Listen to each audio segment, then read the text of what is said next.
கண்களை மூடி எனக்கு ஒத்தாசை ஒரு பருவத்துக்கு நேராக கண்களை ஏறுவேன் என்ற வாக்கினார். நம்முடைய கண்களை மூடி தேவனை நோக்கி போட்டு பார்த்துக்கொண்டு உண்மையே நாங்கள் துதிக்கிறோம், உண்மையே நாங்கள் ஆராதிக்கிறோம். தகப்பனே, நீரே பரிசுத்தர், நீரே உன்னதர், நீரே மகத்துவம் நிறைந்தவராக உண்மையே நாங்கள் ஸ்தோத்திரிக்கிறோம். ஆண்டவரே, இந்த ஆராதனையில் பங்கு பெறும்படியாக அந்த கிருபைக்காய் உங்களுக்கு நன்றி. ஆண்டவரே, இந்த நாளை காணாமல் எத்தனையோ பேர் மரித்து போயிருக்கலாம், விபத்துக்குள்ளாயிருக்கலாம், மருத்துவமனையில் அனுமதிக்கப்பட்டிருக்கலாம். ஆனாலும் நீர் எங்களுக்கு சுகபல ஜீவனை கொடுத்து ஆசீர்வதித்து இந்த ஆராதனையில் பங்கு பெறும்படியாக செய்த கிருபைக்காய் உங்களுக்கு நன்றி. உண்மையே நாங்கள் ஸ்தோத்திரிக்கிறோம். அவர் நாமமே மதுர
சந்தோஷமா இருக்கீங்களா? ஒரு சத்தம் தான் சத்தமா வருது. ஹல்லேலூயா. இன்று நான் உங்களோட பேசுற இடத்தோட தலைப்பு பார்த்தீங்கன்னா, கைவிடப்பட்டவர்களை நிலை நிறுத்துகிற தேவன். ஹல்லேலூயா. கைவிடப்பட்டவர்களை நிலை நிறுத்துகிற அப்படின்னா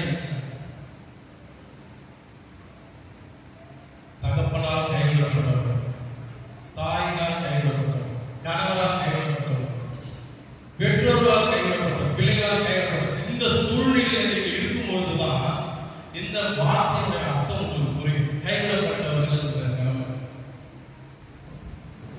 கைவிடப்பட்டவர்களை கர்த்தர் ஒருபோதும் கைவிட மாட்டார். ஹல்லேலூயா.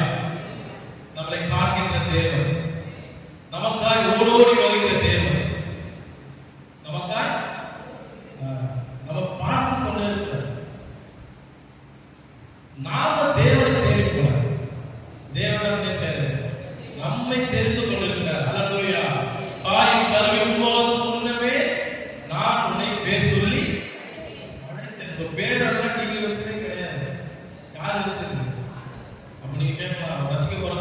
பேர்லாம் இருக்குது, இந்த பேர்லாம் ஆண்டவர் வச்சா, இந்த பேர்லாம் வச்சா.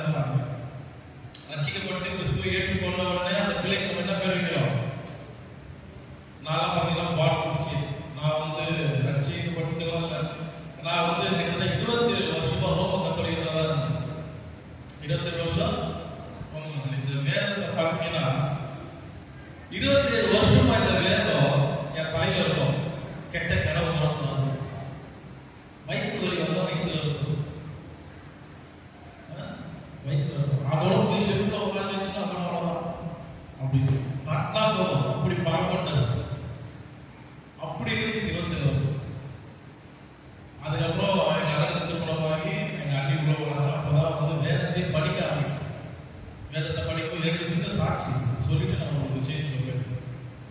அப்போ நான் இந்த வேதத்தை படிக்கும் போது நான் பயங்கரமான தமிழ்க்குள்ள வந்தேன்.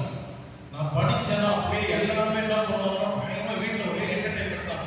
இன்னைக்கு அது பைபிள் வாசிக்க போனா இன்னைக்கு ஃபுல்லா என்டர்டைன்மெண்ட் தான், ஜாலியா இருக்கும் எல்லாரும். அப்படி வாசிப்பெல்லாம் பார்த்துட்டாங்க. அப்படி ஒரு தமிழ்க்குள்ள வந்தேன். முதல் பைபிள் படிக்க ஆரம்பிக்கும். எங்க அண்ணி வந்தது பைபிள் படிக்க ஆரம்பிக்கும் போது கஷ்டமா தான் இருந்துச்சு. எல்லாம் சிரிச்சாங்க, அதெல்லாம் காலி பாட்டு போனால் கழுது கத்துற மாதிரி இருக்கும். வரணும் அப்படி இருக்கும், எல்லாம் சிரிப்பாங்க, இப்படி பாட்டு பாடுறாங்க.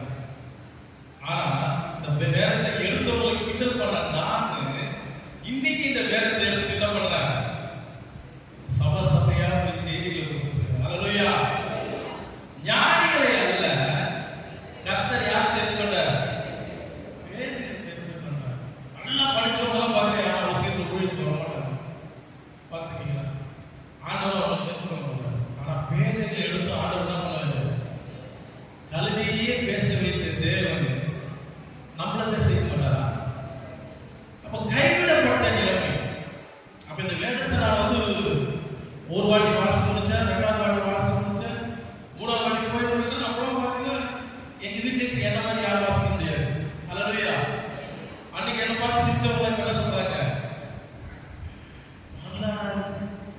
இவனா பைபிள் படிக்க, இவனா பாச வைக்கிறானா, இவனா கேட்கிறானா அப்படின்னு சுற்றி உள்ள கண்கள் காணும்படியாக கைவிடப்பட்ட நிலங்களில் நீங்க இருந்தாலும் கர்த்தர் உங்களை நிலை நிறுத்துவதா இருக்கிறார். அல்லேலூயா. நீங்க எந்த சூழ்நிலையில வந்திருக்கலாம், கண்ணீரோடு வந்திருக்கலாம், பாரத்தோடு வந்திருக்கலாம், ஏதாவது தேவைகளோடு வந்திருக்கலாம். ஆண்டவர் இன்னைக்கு உங்களோடு பேசுறாரு அப்படின்னா நீ இன்னைக்கு கைவிடப்பட்ட நிலங்களில் இருக்கிறியா? கவலைப்படாத, நான் இருக்கேன் ஆண்டவர் சொல்றேன். அல்லேலூயா. காரணம் தட்டி நன்றி சொல்லுவாங்க. உண்மையுள்ள தேவன், உண்மையுள்ள தேவன் அவர் ஒருத்தர் மாத்திரம் தான் தேவன், வேற யாருமே தேவனே கிடையாது.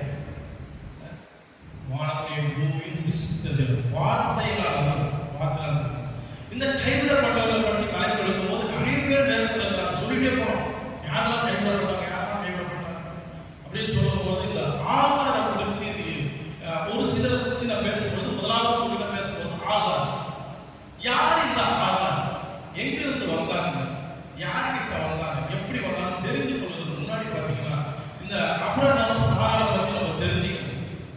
நம்மளாம் பயங்கரமா புத்தக புழு, நம்மளாம் எதை கேட்டாலும் என்ன பண்ணுவோம்? டக்குன்னு சொல்லுவோம். ஆதாமின் மனைவி பேர் என்ன டக்குன்னு சொல்லிடுவோம். அப்ரஹாமின் மனைவி பேர் என்ன டக்குன்னு சொல்லுவோம். ஈசாக்கின் மனைவி பேர் என்ன அப்படியே எதை பத்தி கேட்டாலும் டக்குன்னு சொல்லுவோம். ஆனா ஒரு கவலை, ஒரு சோர்வு, ஒரு வேண்டுதல், ஒரு தேவைகள் இருக்கும் பொழுது கர்த்தரை நோக்கி என்ன பண்ண மாட்டோம்? பார்க்க மாட்டோம். யாராவது எனக்கு உதவி செய்ய மாட்டாங்களா? யாராவது என்னை தூக்கி விட மாட்டாங்களா? யாராவது என்னை என்ன பண்ண மாட்டாங்க? என்னை ஏற்றி கொள்ள மாட்டாங்களா? இந்த பிரச்சனைகளுக்கு யாராவது என்னை காப்பாற்ற? யாருமே உங்களை காப்பாற்ற முடியாது. அல்லேலூயா. நான் இருக்கேன்னு சொல்லுவாங்க. எப்படின்னா படிக்கும்போது சொந்த பக்கத்துல இருக்கிறவங்க சொல்லுவாங்க, நீ படிச்சு முடி, நான் என்ன பண்றேன், அங்க நான் வேலை வாங்கிக்கிறேன், இங்க வேலை வாங்கிக்கிறேன்னு சொல்லுவாங்க. ஆனா படிச்சு முடிச்சதுக்கு அப்புறம் பாருங்க, அந்த சொல்லாட்டி யாரும் வீட்டுக்கு வர மாட்டாங்க. நாசியில் சுவாசம் உள்ளவனை நம்புவதை பார்க்கிறோம், கர்த்தர் மேல் பற்றுதலாய் இருக்கிறார். கர்த்தரை மாத்திரம் தான் நீங்க கொடுத்துக்கணும், மனுஷனை நம்பவே கூடாது. மனுஷன் தனிமையா இருப்பது நல்லதல்ல, ஏற்ற துணையை கொடுக்கணும்னு சொல்லிட்டு அப்ரஹாமுக்கு அழகா ஏற்ற துணையை கொடுக்கிறார். யாரு? கர்த்தர் கொடுக்கிறார். சாரா பார்த்தீங்கன்னா அந்த காலத்துல மிஸ் வேர்ல்ட், மிஸ் யூனிவர்ஸ், அம்மா அழகு, சௌந்தரியம் சொல்லிட்டே போலாம். அம்மா அவ்வளோ அழகு, கலர்னா கலர்,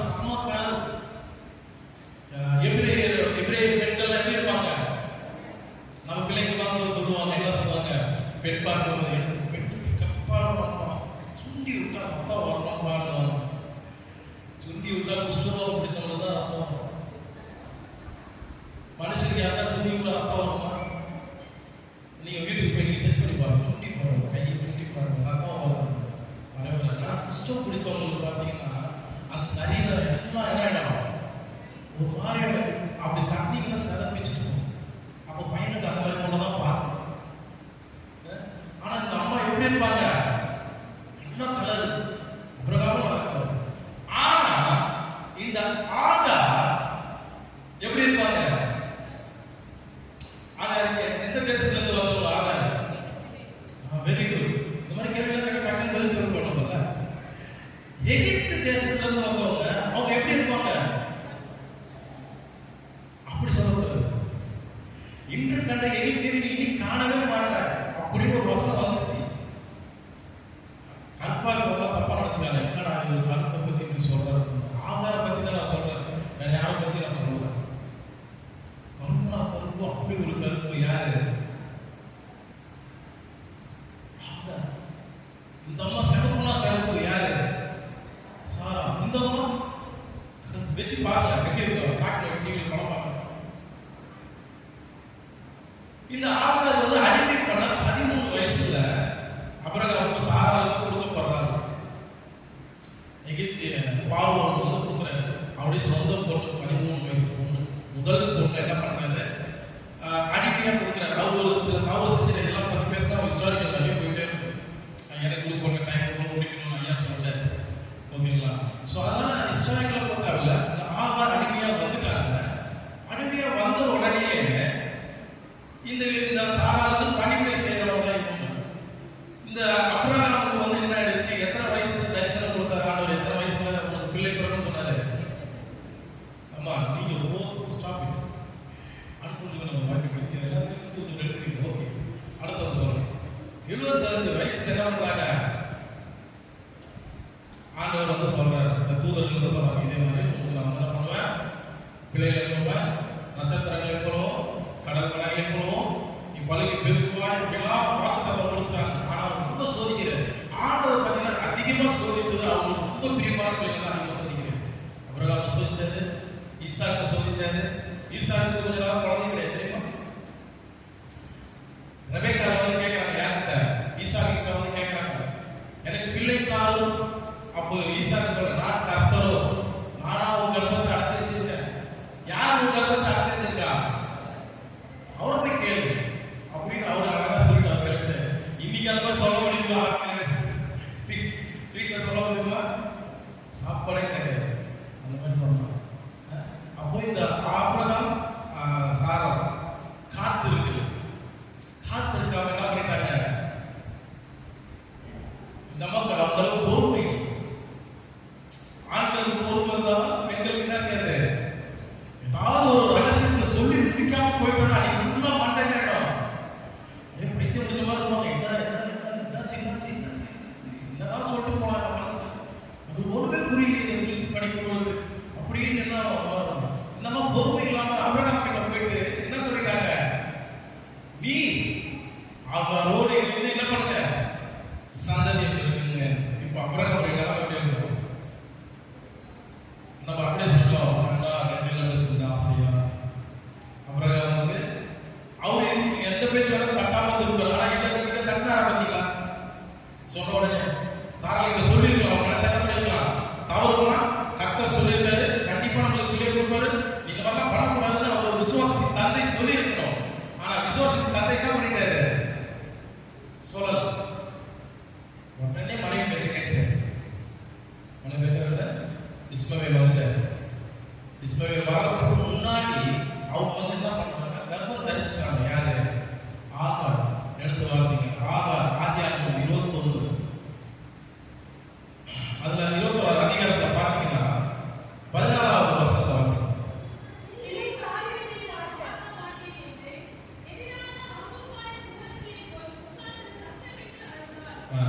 ஆகாருடைய நிலைமை இப்படிதான் இருக்கு. ஆனா ஆகார் உண்மையிலேயே அவருடைய நாச்சியார் வீட்டுல இருந்திருந்தாங்கன்னா இந்த பிரச்சனை வருமா? நம்ம கிட்ட முதல்ல இருக்கிற கெட்ட பழக்கம் அடங்கி இருக்கிறதே கிடையாது. அல்லேலூயா. அடங்கி இருக்கிறோமா? கணவனுக்கு மனைவி என்ன பண்றதில்லை, பெற்றோருக்கு பிள்ளைகள் கிடையாது. அப்ப இந்த அடங்கி இருக்கிறது வேதத்துல அநேக இடத்துல சொல்லி தேவனுக்கு அடங்கி இருந்தாங்க. இஸ்ரவேல் ஜனங்கள் தேவனுக்கு பிரியமா இருக்கும்போது கர்த்தர் எதுவுமே செய்யறாரு. தேவனுக்கு பிரியமில்லாத காரியங்கள் செய்யும் போதெல்லாம் பண்ற கர்த்தர் புறஜாதிகளை கொண்டு அடியில அடி, அப்படி ஒரு அடி அடி, அவ்வளவு அடி வாங்கி கதறுவாங்க. இஸ்ரவேல் ஜனங்கள்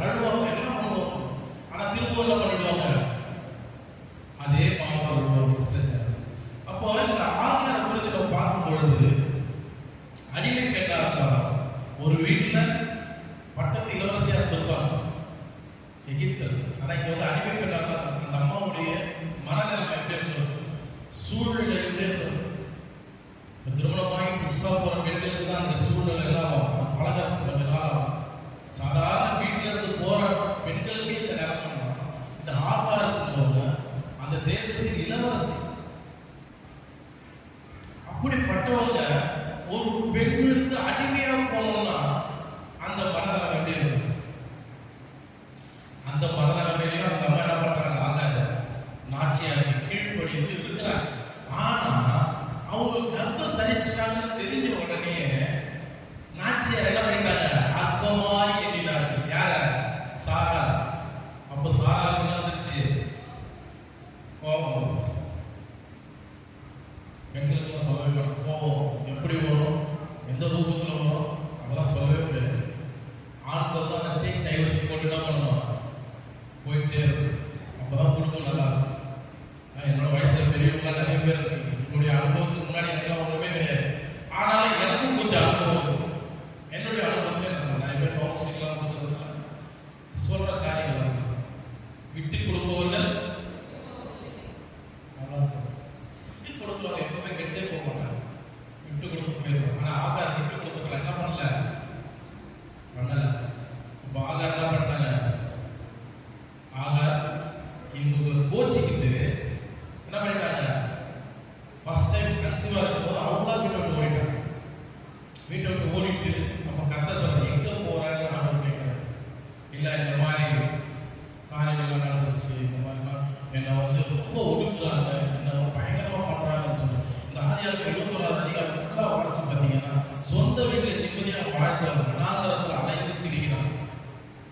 அதே போலதான் நம்முடைய வாழ்க்கையில் பெண்கள் அநேக பேர் திருமணமான பெண்கள் உடனே வீட்டில் சண்டை போட்டு உடனே என்ன பண்ணிடுறது, அம்மா வீட்டுக்கு போயிடுறது. இந்த மாதிரி காரியங்கள்லாம் நடக்கும் பொழுதுதான் புகுந்த வீட்டுடைய அருமையே தெரியும். எத்தனை நாளைக்கு தாய் வீட்டு வச்சுக்கோங்க, என்னடா மெசேஜ் கொடுக்க வந்தாரா, நம்ம கவுன்சிலிங் கொடுக்க வந்தாரா அப்படின்னு நினைக்காது. ஓகேங்களா? அப்போ அந்த ஆகாரம் குறித்து பார்க்கும்போது குடும்பமாய் வாழ்ந்தா சாரா வீட்டுல, ஆனா என்ன பண்ணப்பட்டா, தனித்து விடப்பட்டா வனாந்தரத்துல. எப்படி இருக்காங்க, தண்ணியும் கிடையாது, ஒண்ணும் கிடையாது. வனாந்தரத்துல தனியா இருக்கா. வனாந்தரத்துல தனியா இருக்கணும். வனாந்தரத்துல என்ன வேணா நம்ம மிருக ஜீவன்கள் இருக்கலாம், என்ன வேணா இருக்கலாம். வனாந்தரத்துல தனியா போயிட்டு இருக்கிறாங்களே.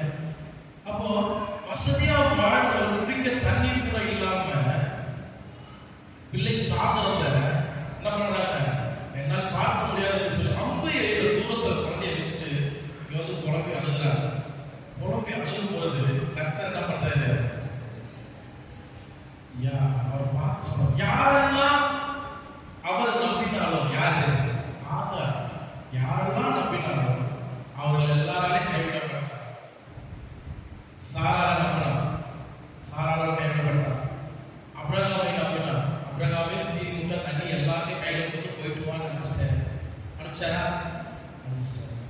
அதனாலதான் சொல்றது, யாரையும் நம்புங்க. நாசியில் சுவாசம் உள்ளவரை நம்புவது, நான் செய்கிறேன், நான் பண்றேன், நீ கவலைப்படாத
எகிப்திய அடிமை பெண்ணாகிய ஆகார் என்ன பண்றாங்க?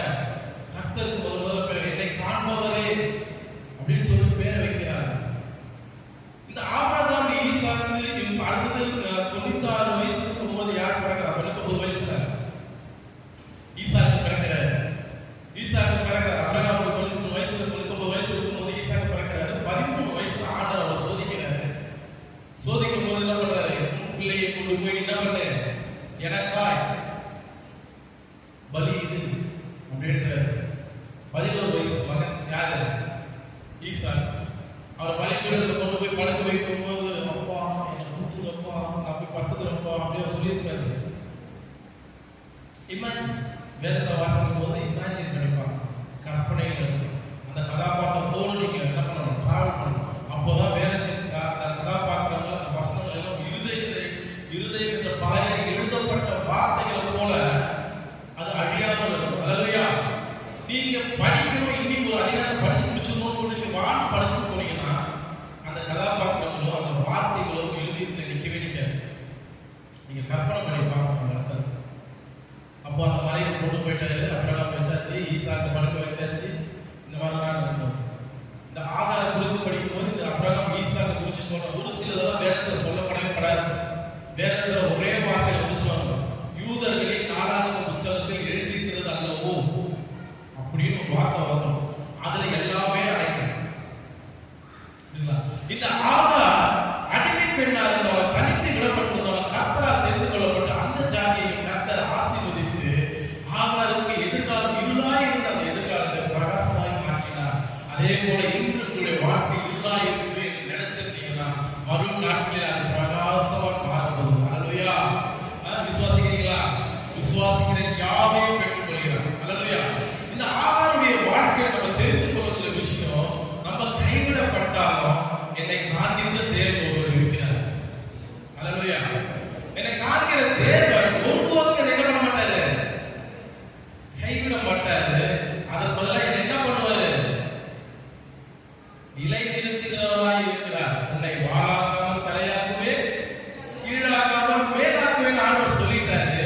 இந்த ஆகாருடைய வாழ்க்கையை நம்ம தெரிந்து கொள்கிற விஷயம், நம்ம யாரெல்லாம் நம்பி ஏமாந்தோமோ, யாரெல்லாம் நம்பி கைவிடப்பட்டோமோ, ஆனா கர்த்தர் சொல்றாரு, நீ அவங்களெல்லாம் பார்க்காத, நான் இருக்கிறோம். அல்லேலூயா. வேலை இல்லையா? வேலையை கொடுப்பார். திருமணம் ஆகாம இருக்கா? திருமண காரியங்களை செய்வார். நோயினால இருக்கீங்களா? நோய்க்கு குணமாகும். இயேசு என்ற நாமத்தில் சுகம் உண்டு. இயேசு என்ற நாமத்தில் பலன் உண்டு. இயேசு என்ற நாமத்தில் பேரு நன்மை. இயேசு என்ற நாமத்தில் சகலத்தை நீங்க பெற்றுக்கொள்ளுங்கள். என் நாமத்தினாலே நீங்கள் எவைகளை கேட்பீர்களோ அவைகளை பெற்றுக்கொள்வீர்கள். அந்த வார்த்தையை நம்ம பிடித்துக் கொள்ளணும். அந்த வார்த்தையை நீங்க பிடித்துக் கொண்டீங்கன்னா உங்களுடைய வாழ்க்கையில் நடக்கிற அற்புதங்களை அதிசயங்களை நீங்க காண முடியும். அல்லேலூயா. இந்த ஆகாருடைய வாழ்க்கையை தெரிந்து கொண்டது போல அடுத்தது நம்ம ஒருத்தரை பார்க்க போறோம். இவர் பார்த்தீங்கன்னா கர்த்தரால் தெரிந்து கொள்ளப்பட்டவர். வேதத்துல எல்லாருமே கர்த்தரால் தெரிந்து கொள்ளப்பட்டவர் தான் வேதத்துல இருக்கிறாங்க. இவர் எப்படிப்பட்டவர்னா, இவரு வனாந்தரங்கள்ல ஆடுகளை மேய்த்துக் கொண்டிருந்தார். அவருடைய குடும்பத்திலே இவர் தான் கடைசி.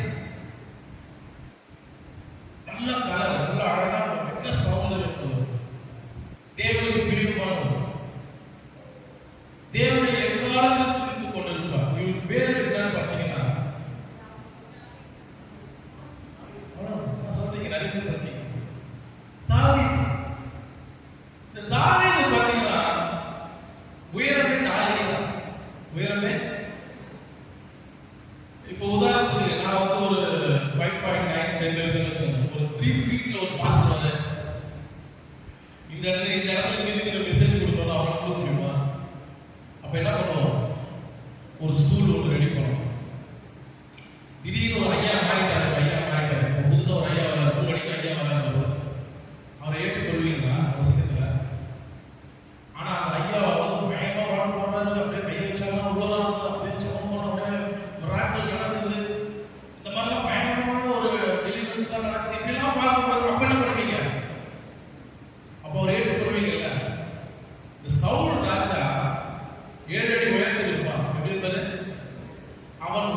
உயரத்துக்கு, தோளுடைய உயரத்துக்கு யாருமே கிடையாது.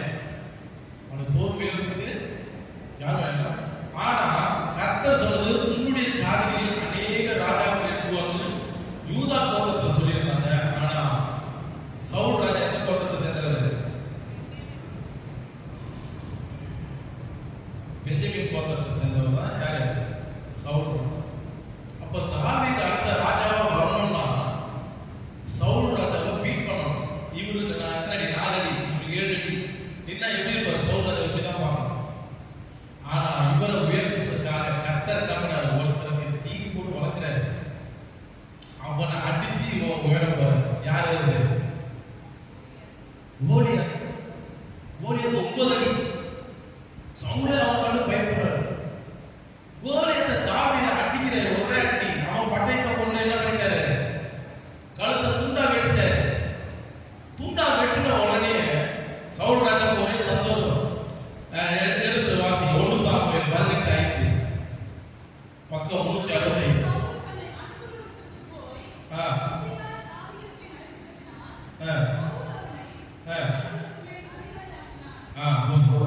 சவுல் அவனை ராணுவ அதிகாரியாக்கிட்டார். இப்போ மிலிட்டரிக்கெல்லாம் அவன் ஹெட். ஆர்மி ஃபுல் ஆர்மிக்கு அவன் ஹெட்டா இருக்கிறார். யாரு? இந்த 4 அடி தாவீது. இப்ப தாவீது வராங்க. இப்ப எல்லாம் வெற்றி பெற்றவங்க என்ன பண்ணுவாங்க? வீதி உலா வருவாங்க.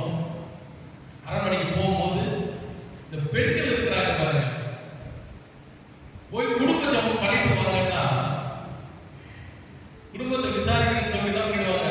சின்னதா ஒரு குட்டி வெடி ஒன்று போட்டு வந்துருவாங்க. அந்த காலத்துல அவங்க பாருங்க என்ன பண்ணிட்டாங்க? தாவீது சவுல் என்ன பண்ணிட்டாங்க? 2 பேரும் முட்டிக்கிற மாதிரி ஒரு பாட்டு ஒன்று பாடிட்டாங்க. என்ன பாட்டு அது? அது வரைக்கும் சந்தோஷமா இருந்தாரு சவுல். எப்படி இருந்தாரு? விட்டுட்டா கோலியாத்தை. இனி நம்ம தான், இனி நம்ம யாருமே இருக்க முடியாதா? படை தளபதி அவங்க புதுசா வந்து இனி அவன் இப்படிலாம் சந்தோஷமா மனுஷன். இந்த பெண்கள் இருக்காங்க பாருங்க, இவங்க பாட்டை கேட்ட உடனே சவுலின் ராஜாவின் இருதயத்துக்குள்ள ஒரு குழப்பம் வந்து, என்ன நான் பொண்ணது 1000 தான், அவன் பொண்ணது அவன் பொண்ணுக்கு ஒரு தான், கோலியாத்தை பொண்ணுதான். இப்படி சொல்ல சொல்ல என்னாச்சு? அவங்க இருதயத்துக்குள்ள குழப்பம் வந்துச்சு. அதே போல அவங்களுடைய குடும்பம் சந்தோஷமா இருக்கிற குடும்பத்துல தான் என்ன பண்ணுவாங்க? ஒரு சிலர் குழப்பத்தை வந்து பண்ணுவாங்க. கணவன் மனைவிக்கு ஒரே இருதயமா இருந்தா கண்டிப்பா எப்படிப்பட்ட குழப்பத்தை போட்டாலும் அந்த குழப்பத்தை என்ன பண்ணுவாங்க? கிட்டவே நெருங்க விட மாட்டாங்க.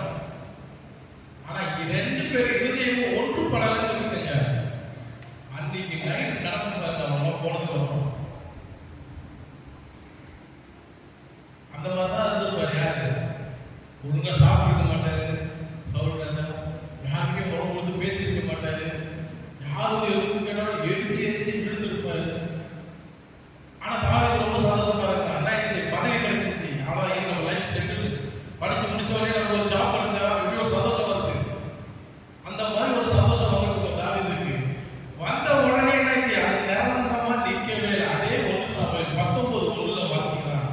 நிரந்தர வேலை கிடைச்சிச்சுன்னு நினைத்து கொண்டிருந்த அந்த தாவீது அதே சவுலால நாட்டை விட்டு ஓட வேண்டிய நிலைமை வந்தது. அல்லேலூயா. எல்லா சூழ்நிலைகளும் நமக்கு நல்லா இருக்கு. இனி நம்முடைய வாழ்க்கையில எல்லாமே வெற்றி தான். இனி நம்முடைய வாழ்க்கையில எல்லாம் ஏறுமுகமா இருக்கும். இனி எல்லாமே நமக்கு கிடைக்க போகுது அப்படியே நினைச்சு சந்தோஷமா இருக்கும் போது நம்ம குடும்பத்துல ஒரு அடி ஒன்று வந்து விழுந்தாங்க. எந்திரிக்கவே முடியாத மாதிரி ஒரு அடி ஒன்று குடும்பத்தில் ஏதாவது ஒரு இழப்புகள் வரும். அந்த இழப்புகள் வந்தாலும் நீங்க என்ன பண்ணக்கூடாது? கர்த்தரை விட்டு விலகிடக்கூடாது. இந்த தாவீதுக்கு எவ்வளவு போராட்டம் பிரச்சனைகள் வந்தாலும் கர்த்தரை என்ன பண்ணல? கர்த்தரை விடவே. நான் ஜெபம் பண்ணி கொண்டே இருக்கிறேன், ஆனா எனக்கு பதிலே வர மாட்டேங்குதுன்னு நிறைய பேர் சொல்லுவாங்க. ஜெபம் செய்வது, நாம் கர்த்தரோடு பேசுவது, வேதம் வாசிப்பது, கர்த்தர் நம்மோடு பேசுவது. இதுல எத்தனை பேர் நீங்க வேதத்தை வாசிக்கிறீங்கன்னு எனக்கு தெரியாது. ஆனா ஜெபம் கண்டிப்பா பண்ணுவீங்க. ஜெபம் பண்ணி உங்களுக்கு விண்ணப்பத்துக்கு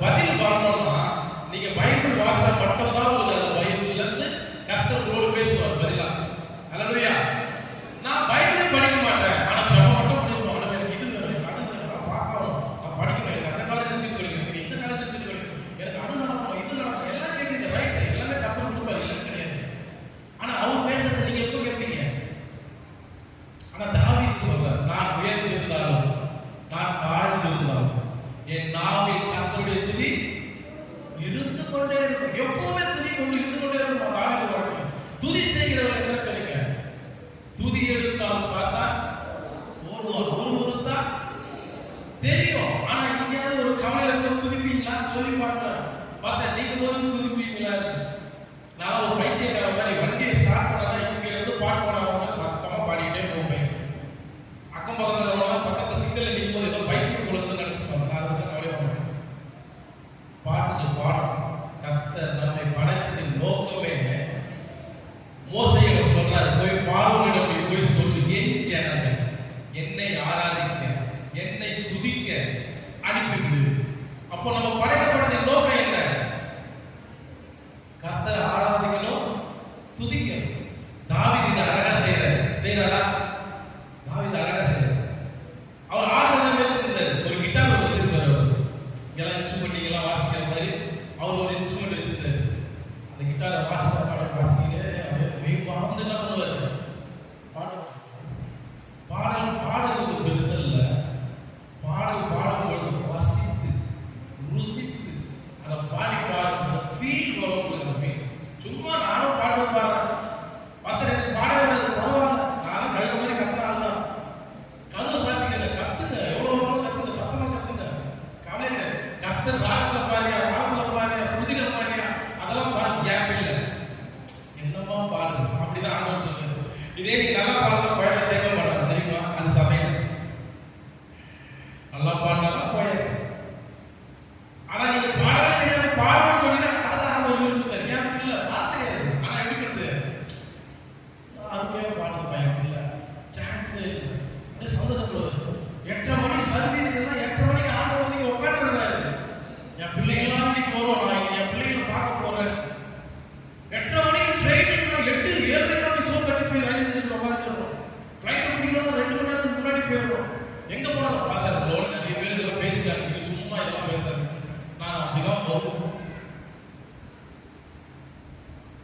எப்பவுமே தகப்பனுக்கு பிரியமா இருக்கிற பிள்ளைகளுக்கு அதிகமா கிடைக்கும் தெரியுங்களா? வீட்டுல பிள்ளைகள் எல்லாம் இருந்தீங்கன்னா தகப்பனுக்கு பிரியமா இருக்கிற பிள்ளைகளா இருந்தீங்கன்னா தகப்பன் கிட்ட இருந்து என்ன கிடைக்கும்? அதிகமா கிடைக்கும். அப்பா உங்ககிட்ட எதிர்பார்த்து, ஏப்பா நானே எப்படி வந்துட்டேன்ப்பா, நீ என்னப்பா எதிர நீ போவர நீ கேட்பாரா? கேட்பாரா? புறப்பட போகுது வண்டி, இப்ப புறப்பட போகுது வண்டி, வண்டி ஓட்டுனர் ஆவியானவர், வண்டி நடத்துனர் இயேசுவானவர். புறப்பட போகுது வண்டி, இப்ப புறப்பட போகுது வண்டி, புறப்பட போகுது வண்டி, இப்ப புறப்பட போகுது வண்டி.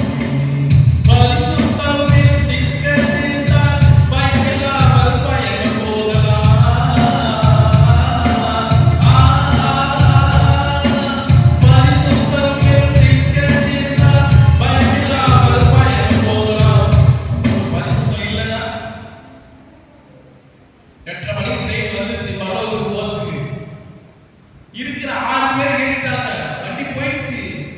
இங்க அதுக்கப்புறம் வந்தவங்க என்ன பண்றீங்க? போனவங்க டாடா காட்டாங்க, பாய் நான் போயிட்டு வரோம் பரலோகத்துக்கு. கர்த்தர் விரும்புகிற காரியம் அதுதான். என்ன துதிக்கிறியா? என்ன ஆராதிக்கிறியா? சபைக்கு நேரத்தோட வரியா? 8:30 வராங்கன்னா 8:20 வந்து நம்ம உட்காந்துடணும். அதான் கர்த்தர் இருப்பா. நான் வார்த்தை தாவீது அப்படிதான் இருக்காரு. எங்க போனாலும் கர்த்தரை துதிக்கிறார், எங்க போனாலும் கர்த்தரை ஆதரிக்கிறார். அவர் ராஜா வாழும் போது ராஜ வஸ்திரங்கள்லாம் எடுத்துக்கொண்டு சாகரத்தை தரித்து என்ன பண்றாரு? நடனம் ஆடுறாரு, சாம்பலை பூசி கொள்றாரு. அவர் மனைவியை கிண்டல் பண்றாங்க. சவுலின் மகள் கிண்டல் பண்ணுவது என்ன சொல்றாரு? கர்த்தருக்கு முன்பாக நான் அற்பமா இருக்கிறேன் அவர் சொல்றாரு. அவர் கிண்டல் பண்ணி சிரிக்கிறார். ஆண்டவர் சிரிச்சது என்ன பண்ணாரு? அவ்வளவுதான், முடிஞ்சு போச்சு. ஆண்டவர் எந்த ஒரு பாவத்தையும் மன்னிப்பார். ஆனா ஆவியானவர் தூஷிக்கிற ஒரு பாவத்தை என்ன பண்ணாரு? இந்த தாவீது அழகா இருக்கிறாரு. அவர் நண்பன் சவுலால துரத்தப்பட்டாரு. அதே நம்ம நண்பன் யோனத்தானால கைவிடப்பட்டாரு. 1 சாமுவேல் 20:41-42 வாசித்து பார்த்தீங்கன்னா சவுலாலே கைவிடப்பட்டார். ஆனா கர்த்தர் தாவீதை என்ன பண்ணல? கைவிடல.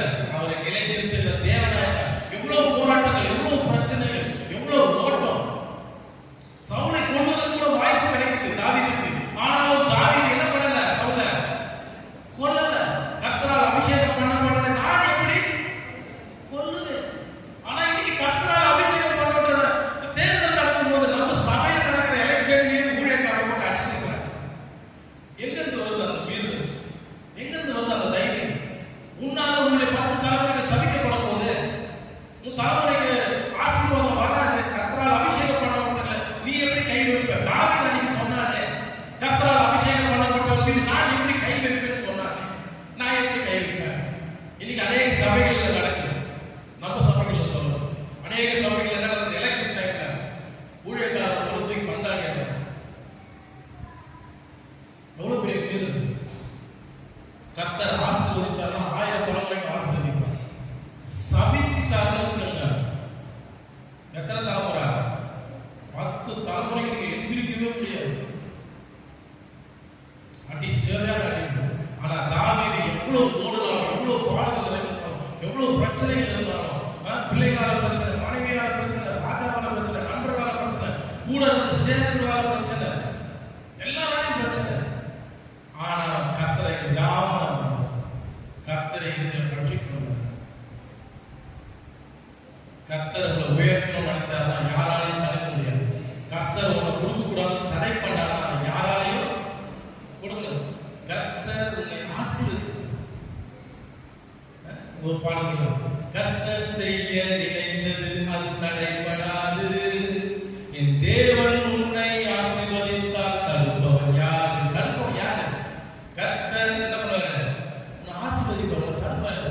என் தேவனால் நான் உயருவேன், என் தேவனால் நான் பெருகுவேன், என் தேவனால் நான் உயருவேன், என் தேவனால் நான் பெருகுவேன். நிச்சயம் நடக்கும், நிச்சயம் நடக்கும், சுற்றி உள்ள கண்கள் அதை பார்க்கும். உங்களை சுற்றியுள்ள கண்கள் அதை பார்க்கும். அதை பார்க்கணும்னு எல்லாருக்குமே ஆசை இருக்கு. ஆனா கர்த்தரை உறுதியா பற்றி கொள்வது கிடையாது, நல்லா ஆராதிக்கிறது கிடையாது, நல்ல வேதத்தை வாசிக்கிறது கிடையாது, நல்லா ஜெபிக்கிறது கிடையாது, பாடல் பாடும்போது கூட கைகளை தட்டுறது கிடையாது. சரீரத்தையால் அட்லீஸ்ட் கொஞ்சமா ஆட்டுவீங்க பார்க்கலாம், சரீரத்தையும் ஆட்ட மாட்டீங்க. அப்படியே செதுக்கிற சிலைகள் போல நம்ம உட்கார்ந்துருந்தோம்னா கர்த்தரை எப்படியே கொள்வாரு? ஒரு ஆராதனையில ஒரு பாட்டு பாடும்போது தாவீது கிட்டார் வாசிச்சு டான்ஸ் ஆடி சபையில ஆடல, வெளியில தான் ஆடினார். நம்ம சபையில ஆடக்கூடாது, சபையில புலிகோணம் ஆடக்கூடாது. ஆனா கைகளை தட்டலாம், கரங்களை தட்டி பாடலாம், நல்லா பாடலாமா? ஆனா இந்த யாரும் பாடலையே, ஆராதனை ஐயா என்ன மாதிரி பாட்டு பாடல, அருமையான பாட்டு, என்ன மாதிரி வாய்ஸ். ஒரு சில ஊழியக்காரர்கள் தான் அந்த மாதிரி வாய்ஸ் பாடுறாங்க. அநேக இடத்துக்கு போறதுனால எனக்கு தெரியும் எத்தனை ஊழியக்காரர்கள் நல்லா பாடுறாங்க, எத்தனை பேர் சுமாரா பாடுறாங்க. கொயர் அருமையா பாட்டு பாடுறாங்க, எல்லாம் அருமையா இருக்கு, மியூசிக் அருமை, ஆடியோ அருமை. ஆனா சென்னை வெறும் கை தட்டக்கார ஒரு சிரிப்பு இல்ல முகத்துல. அப்படியே எல்லாத்தையும் இழந்துட்டு தாவீது போலவா நீங்க இருக்கிறீங்க? எல்லாத்தையும் இழந்து போய் வீட்டு விட்டு ஓடி போய் காட்டுக்குள்ளே வாழ்றீங்க. தாவீது எவ்வளவு போராட்டத்தில் இருந்தார், மன மகிழ்ச்சியா இருந்தார் மனுஷன் தேவ சந்நிதியில வரும்போது. ஏன் அந்த சொல்ற ஆலயத்துக்கு வரும்போது எப்படி இருக்கணுமா? மகிழ்ச்சியாய் சந்தோஷமாய் ஆர்ப்பரித்து அல்லேலூயா அல்லேலூயா. அப்போ கூட பாருங்க சத்தம் 4 சத்தம் தான் பின்னாடி வாய்ஸ் அப்படியே சைலண்ட் மோடுக்கு போயிடுச்சு. இதெல்லாம் ஆக்டிவேட் பண்ணுங்க. அப்போ கர்த்தருடைய சந்நிதியில வரும்போது நம்ம சபைகளும் நல்லா பெருகணும், நம்ம சபைகளும் நல்லா மாறணும். அப்படின்னா ஆண்டவர் ஒரு ஆத்மா உள்ள வைக்கப்பட்டார். ஆண்டவர் நினைச்சா இஸ்ரவேல் ஜனங்களை எகிப்து தேசத்துக்கு கானான் தேசத்துக்கு அப்படின்னு கொண்டு போயிருக்கும். ஆனா அப்படி செய்யற கர்த்தர் நம்ம கர்த்தரே கிடையாது. பிச்சுக்கெல்லாம் கொட்டாது. உங்கள் கரங்களால் நீங்க உழைச்சி அந்த காசுல உங்க கடன் அடைப்பீங்க. அல்லேலூயா. எல்லாம் சொல்லுவோம், உன் கடன் பிரச்சனை மாறப்போகுது. மாறும், நீ உழைச்சி சம்பாதிச்சு அதை அடைக்கணும். உடனே மாறாது. யாராவது அந்த கையில 5 லட்சம் ஒருத்தர் 10 பைசா கொடுக்க மாட்டோம். இந்த கையில ஒருத்தர் தராங்க, நீங்க தான் உழைக்கலாம். வேலை கொடுப்பார் ஆண்டவர். செங்கடல 2 பழக்க முடியாது. அடைஞ்சாரு மோசையை, நீ கோலை நீட்டி பாரு, நீ பேசிப்பா, தண்ணி கட்டையை போடுவான்ற இப்படிதான் செய்ய சொல்றாரு. தவிர எங்குமே ஆண்டவரே எல்லாத்தையும் செய்யறது கிடையாது. தாவீது அவ்வளவு அருமையா இருந்தார், எல்லாத்தையும் தேவனை விடாம பற்றி கொண்டு இருந்தார். தவறு செஞ்சுட்டாரு, ஆனாலும் கர்த்தர் தப்பு செய்யாத மனுஷனே கிடையாது. டெய்லி நம்ம தப்பு செய்யறோம். ஆனாலும் கர்த்தருடைய சன்னிதானத்துல வந்து ஒவ்வொரு நாளும் அதிகாலை ஜெபம், அதிகாலை என்னை கண்டடைவாற்ற வாக்கியம்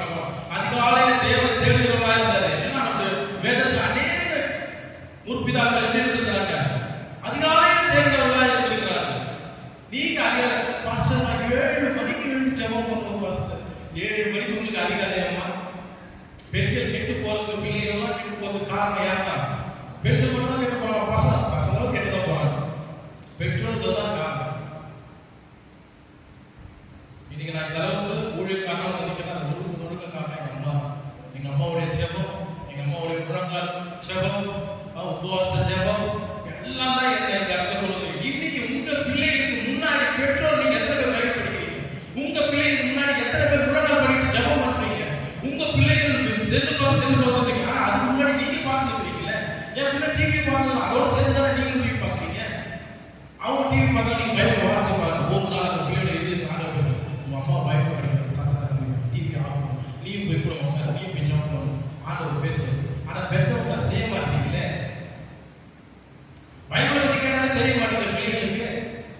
புதிய பாடம் ஒன்று சொன்னா பழைய பாடம் தேடுது. எல்லாம் பாதுகாப்பு அப்படிதான் கேள்வி கேட்க போறாங்க. எல்லா பத்திரிகையும் கேள்வி தனியா கேட்கும்.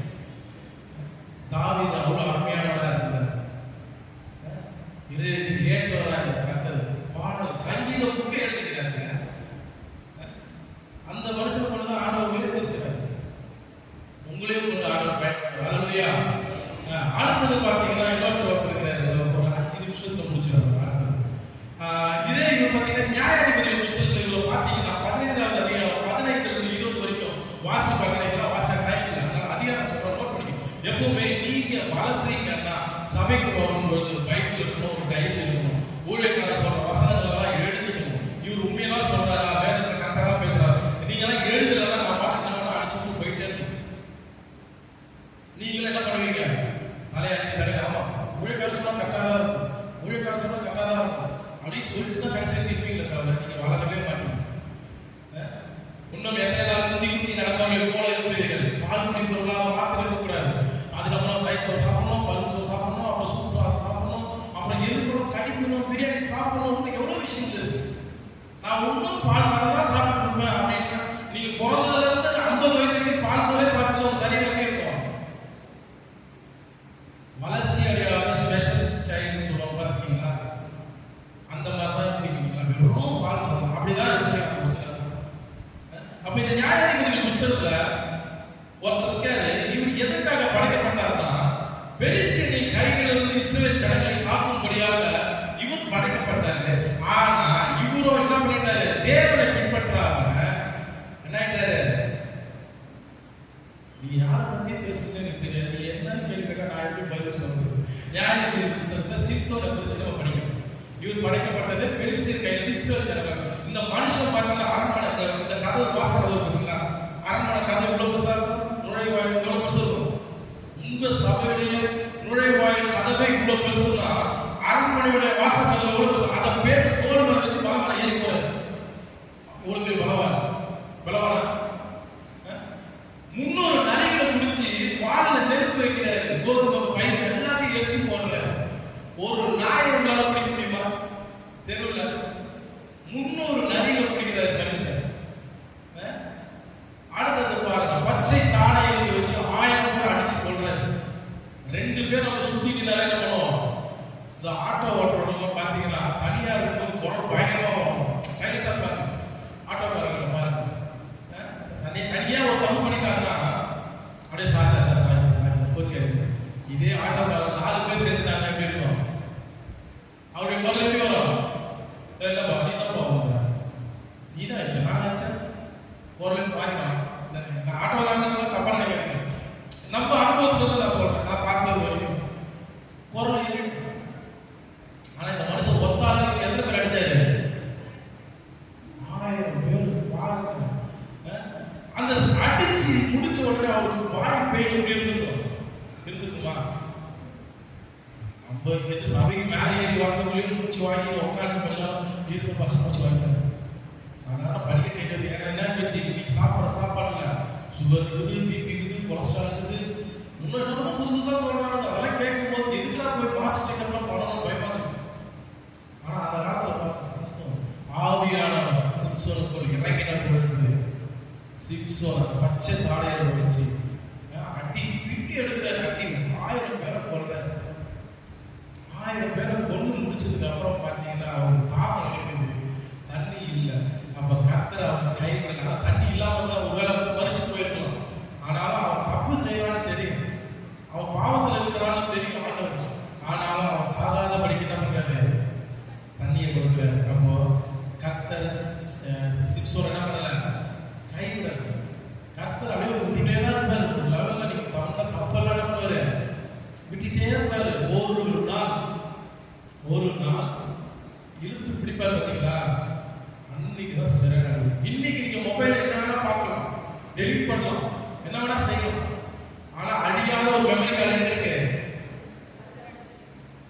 பரலோகத்துல இருந்து ஒரு மெமரி கார்டு, நீ என்னென்ன பண்ணுவ எல்லாம் மெமரி ஆயிடுது.